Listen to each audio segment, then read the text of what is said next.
അങ്ങനെ ഇന്ന് ജാസ്മിന്റെ ഫാൻസ് മീറ്റപ്പ് ഒക്കെ നടന്നുകൊണ്ടിരിക്കുകയായിരുന്നു. അങ്ങനെ അതൊക്കെ കഴിഞ്ഞ് ജാസ്മിൻ മാധ്യമങ്ങളോട് സംസാരിക്കുകയാണ്.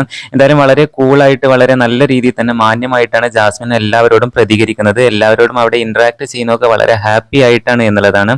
എന്തായാലും ജാസ്മിന്റെ വാക്കുകൾ ഇങ്ങനെയാണ്. എനിക്ക് ഭയങ്കര സന്തോഷമുണ്ട്. എനിക്കിതിനെപ്പറ്റി ഒരു വിവരവുമില്ല. എല്ലാം ചെയ്തത് ഇവരാണ്. ഇവരും കുറെ പ്രവാസികളും അതുപോലെ കുറച്ച് കുഞ്ഞുമക്കള്, ഉമ്മമാര്, താത്തമാരും ഒക്കെ ചേർന്നാണ് ഇവരെല്ലാം ഇത് ചെയ്ത് ഒരുക്കിയിരിക്കുന്നത്. എന്നെ സ്നേഹിക്കുന്ന കുറച്ച് ആളുകളുടെ അടുത്തേക്ക് ഞാൻ വന്നു. ഞങ്ങൾ കുറച്ചു നേരം സംസാരിച്ചു. കുറച്ച് ഇന്ററാക്ഷൻ ഒക്കെ ഉണ്ടായിരുന്നു. ഫുഡ് കഴിച്ചു. പക്ഷേ ചായ കുടിക്കാൻ എനിക്ക് സമയമില്ലാത്തത് കൊണ്ട് ഞാൻ പോന്നു. എന്തായാലും അടിപൊളിയായിരുന്നു എന്നാണ് ജാസ്മിൻ പറയുന്നത്. അതിനിടയ്ക്ക് ജാസ്മിൻ പറഞ്ഞ ഒരു കാര്യം വളരെയധികം ശ്രദ്ധിക്കപ്പെടേണ്ട ഒന്നാണ്.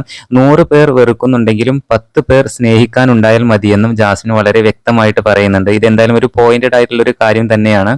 എന്തായാലും വളരെ ഹാപ്പി ആയിട്ടാണ് ജാസ്മിൻ മീറ്റപ്പ് എല്ലാം കഴിഞ്ഞ് പുറത്തേക്ക് പോകുന്നത്. എന്തായാലും തന്റെ ആരാധകരെയൊക്കെ കണ്ട് ജാസ്മിൻ വളരെയധികം ഞെട്ടിയിരിക്കുന്നത് ആ വീഡിയോസ് കണ്ടവർക്കൊക്കെ അറിയാവുന്നതാണ്. എന്തായാലും ഇപ്പോൾ വളരെ വൈറലായിക്കൊണ്ടിരിക്കുന്നത് ജാസ്മിന്റെ ഫാൻസ് മീറ്റപ്പ് ആണ്.